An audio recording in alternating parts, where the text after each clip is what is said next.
Pues ha llegado el verano y de repente todo titirimundi poniéndose malo. Fiebre, tos, cefalea, dolor muscular, dolor articular, pérdida de olfato. Y los medios otra vez, ¡hay mucho COVID! Pero vamos a ver, no se había acabado ya esta pesadilla. No habíamos quedado en que se había gripalizado y que esto ya se había convertido en algo estacional. ¿Qué pinta en junio?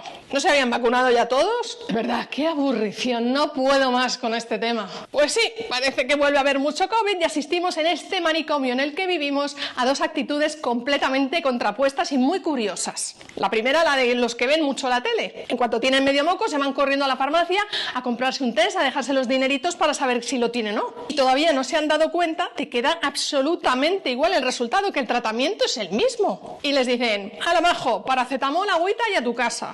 Porque claro, ya no les regalan aquellas famosas bajaciones que con un positivo estaban en casa un montón de días con el 100% del sueldo. Ese cuento ya se ha terminado. Así que ahora hacen como que es muy normal y aquello no pasó nunca. Luego están los que no se alarman, los que no se hacen test, los que no se aíslan, los que no necesitan ir al médico para nada y que con mayor o menor acierto autogestionan su propia salud.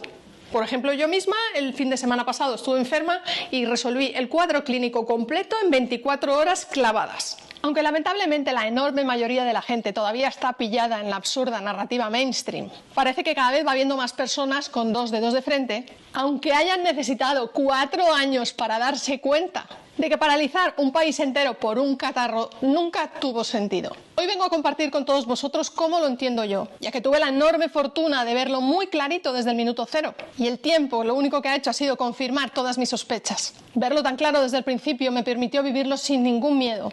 Pero no os engaño, con una enorme impotencia, rabia y vergüenza ajena.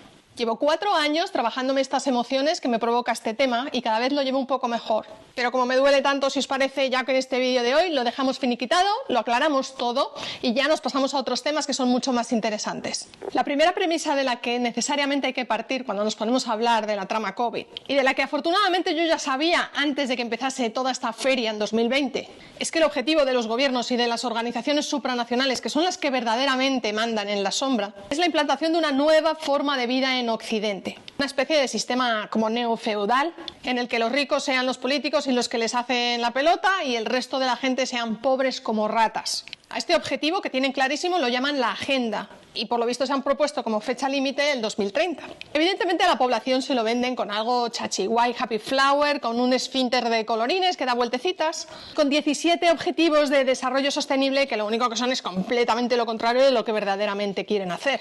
Y si esto que te estoy contando no te lo crees o te parece una mamarrachada, ya puedes dejar de seguir viendo el vídeo. Esta agenda de control y de sometimiento de la población y de pobreza generalizada se basa también en la creación de una dependencia total del papá-estado y convertir al ser humano en un ser débil, sometido, obediente y completamente esclavo o ganado de los que mandan. Hay quien dice incluso que también quieren reducir la población porque cuantos menos seamos, más fáciles somos de controlar. Para la implementación progresiva de esta agenda, los gobernantes van introduciendo limitaciones en los derechos y en las libertades de la ciudadanía, pero de una manera muy sutil, muy sibilina, casi imperceptible para la gran mayoría anestesiada. Y habitualmente de una manera gradual para que ciertas medidas que inicialmente hubiesen sido completamente inadmisibles, pues terminen por ser aceptadas e incluso aplaudidas por la población.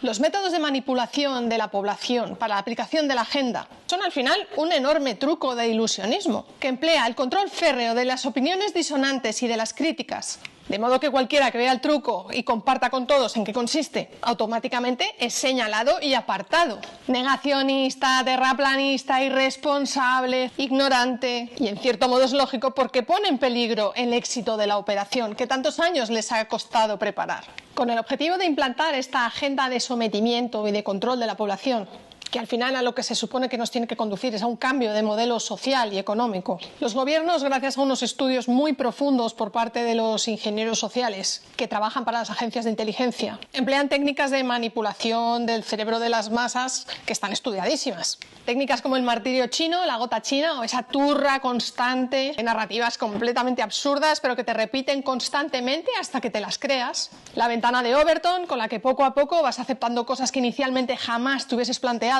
Pero en cierto modo estas técnicas son bastante lentas. Y claro, si tienen como objetivo que las cosas estén ya hechas para el 2030, pues tienen prisa. Con lo cual de vez en cuando toca dar un empujón bestia.